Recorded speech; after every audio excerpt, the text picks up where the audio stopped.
పెద్దలారా ఆత్మీయులారా ఈరోజు అసెంబ్లీ సమావేశం అవుతోంది.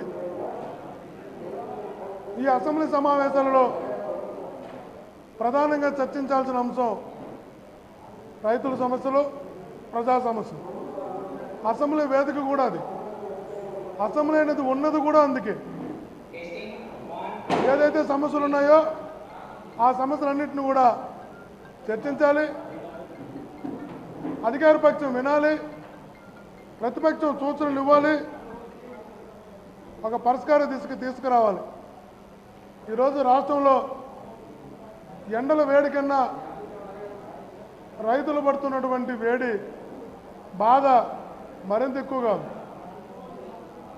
రైతులు మండిపోతున్నారు, కడుపు మంటతో రగిలిపోతున్నారు, రైతులు ఆత్మహత్యలకు వెళ్ళిపోతున్నారు, రైతులు వలస వెళ్ళిపోతున్నారు, రైతు కూలీలు రాష్ట్రం వదిలి వెళ్ళిపోతున్నారు. ఇది అది అని లేదు. 19 రకాల పండ్లుంటే హార్టికల్చర్లో 19 రకాల పండ్లకి రేటు పడిపోయాయి. అది కాకుండా పప్పు దినుసులు ఎన్ని ఉంటే అన్నిటికీ కూడా రేట్లు పడిపోయినాయి. మిర్చి పరిస్థితి మరింత దారుణం. మీకే తెలుసు ఇక్కడ మిర్చి ఏ పరిస్థితుల్లో ఉందో. మిర్చి రైతు ఈరోజు 3,000కు 2,500 కూడా క్వింటాలు వచ్చే పరిస్థితి పడిపోయింది. ఇంత దారుణంగా రైతులు అల్లాడుతుంటే రైతు సమస్యలు చర్చించకుండా అసెంబ్లీని వాయిదా వేస్తాం, ఒక జిఎస్టీ బిల్లు వరకే పరిమితం అంటే కుదరదు అని తెలియజేస్తున్నాం. ప్రభుత్వానికి గట్టిగా తెలియజేస్తున్నాం. జిఎస్టీ బిల్లుకి మేము వ్యతిరేకం కాదు. జిఎస్టీ బిల్లును మేము కూడా సపోర్ట్ చేస్తాం. జిఎస్టీ బిల్లును అందరం కలిసి ఆమోదిద్దాం. జిఎస్టీ బిల్లు అయిన తర్వాత ప్రజా సమస్యలు చర్చించాల్సిందే, రైతు సమస్యలు అంతకన్నా ముఖ్యంగా చర్చించి తీరాల్సిందే. అరే నాకు అర్థం కాకుండా ఉంది. ఈరోజు హెరిటేజ్ ఫ్యాక్టరీకి వెళ్తే హెరిటేజ్లో ఉన్న రేట్లు తీసుకొచ్చాం. బత్తాయి ఒక టన్ను 55,000 రూపాయలు హెరిటేజ్ ఫ్యాక్టరీలో. రైతు 3,000, 4,000 కూడా దొరకడంలా. కందిపప్పు ఒక టన్ను 85,000 రూపాయలు. ఈరోజు కందిపప్పు ఎంత దారుణంగా ఉందో మనకంతా కూడా తెలుసు.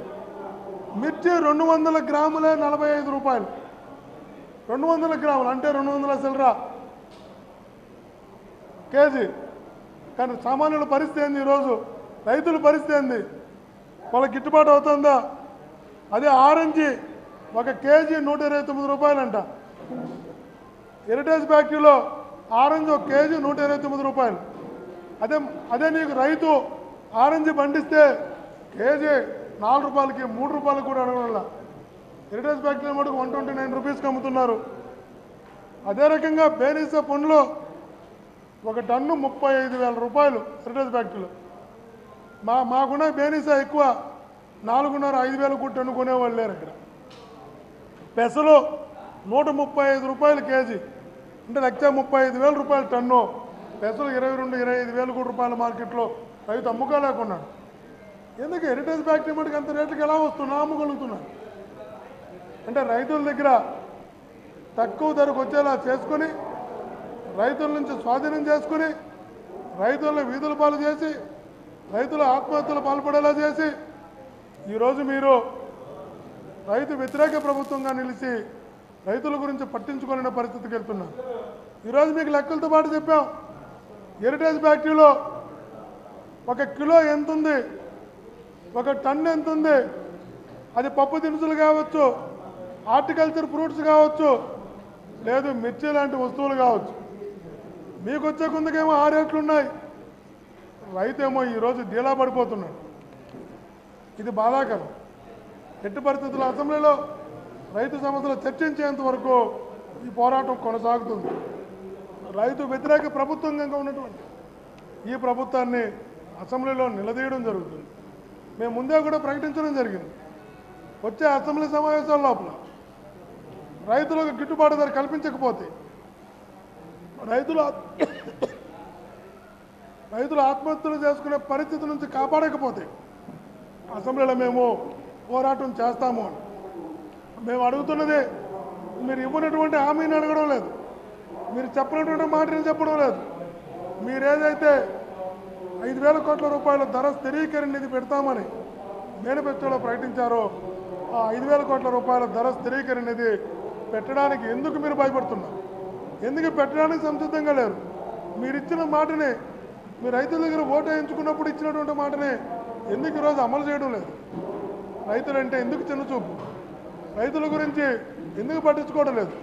విహారయాత్రలకు, మీ యొక్క సమ్మర్ హాలిడేస్కు తిరగడంలో పెట్టినటువంటి ఖర్చుల్లో కనీసం 1% రైతులకు పెట్టుంటే ఖచ్చితంగా కూడా చాలా ప్రయోజనం ఉంటుంది. కానీ విహారయాత్రలకు, విజ్ఞాన యాత్రలకు, మీ టూర్లకు పెడుతున్న ఖర్చు, మీ ప్రత్యేక విమానాలకు పెడుతున్నటువంటి ఖర్చు, మీ స్పెషల్ ఆఫీసులు ఒక్కొక్క ఊర్లో ఒక్కొక్క ఆఫీసు కోట్ల రూపాయలతో చేసుకుంటున్న వందల వేల కోట్ల రూపాయలు మీ ఆఫీసులు రిపేర్లు పెట్టుకుంటున్న ఖర్చు, ఒక్కొక్క దాన్ని 4 సార్లు ప్రారంభోత్సవాలు చేసుకోవడానికి పెడుతున్న ఖర్చు, మీ యొక్క పబ్లిసిటీ కోసం పెడుతున్నటువంటి ఖర్చు 1% అయినా కూడా రైతుల గురించి పెట్టి ఉంటే రైతులు ఈరోజు ఆత్మహత్యలు చేసుకునే పరిస్థితి రాదు. రైతులకు ఖచ్చితంగా కూడా 5,000 కోట్ల రూపాయలతో ధర స్థిరీకరణ నిధి మీరు పెట్టి ఉండే పరిస్థితి ఉంటుంది. ఎందుకు పెట్టడం లేదు? ఇంకా ఎంతకాలం రైతుల మీద మీకు కోపం? ఇంకా రైతులు ఏం చేయాలనుకుంటున్నారు? రైతులు ఇంకా బాధలు పడాలనుకుంటున్నారా? రైతులైన వ్యక్తి ఈ రాష్ట్రంలో రాకూడదు అనుకుంటున్నారా? ఎప్పుడో ఒకప్పుడు చంద్రబాబు నాయుడు గారు అన్నారు, రైతు వ్యవసాయం దండగాను. అది నిజం చేయాలనుకుంటున్నారా? మీకు అధికారం వచ్చిన ప్రతిసారి రైతులను ఎందుకు టార్గెట్ చేస్తున్నారు? రైతుల ముందు ఎందుకు చిన్నచూపు చూస్తున్నారు? అంటే మనం చూస్తుంటాం, చంద్రబాబు నాయుడు గారు హైటెక్ ముఖ్యమంత్రి గారు, హైటెక్ రైతు కూడా. ఎక్కడ రైతు అనే వ్యక్తి అంతా పల్లెల నుంచి వచ్చుంటాం, పంచి పైకి కట్టి మడక దున్ని అండగొట్టి కలుపు తీసి నీళ్లు పోసి పంట చేస్తారు. కానీ చంద్రబాబు నాయుడు గారు మటుకు పాపం సూటేసి బూటేసి తలకు బాగా కట్టి చేసే రైతు.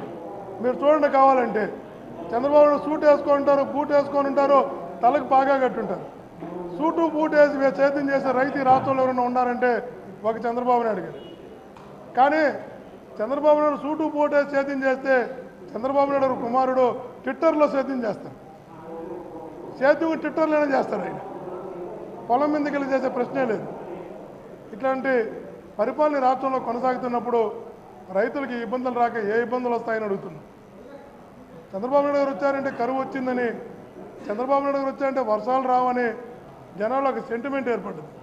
ఆ సెంటిమెంట్ నిజం కూడా అవుతున్నది కాలక్రమేణా జరుగుతున్నప్పుడు. ఏదేమైనా కూడా రైతుల గురించి పట్టించుకోవాలి. 5,000 కోట్ల ధర స్థిరీకరణ ఇచ్చి తీరాల్సిందే. రైతులకు గిట్టుబాటు ధర కల్పించాల్సిందే.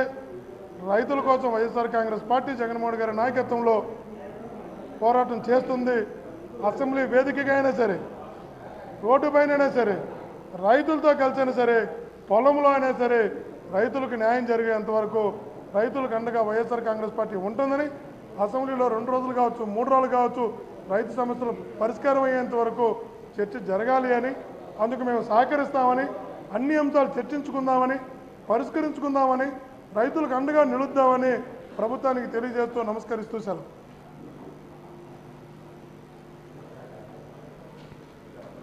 మంత్రి గారు వచ్చారు.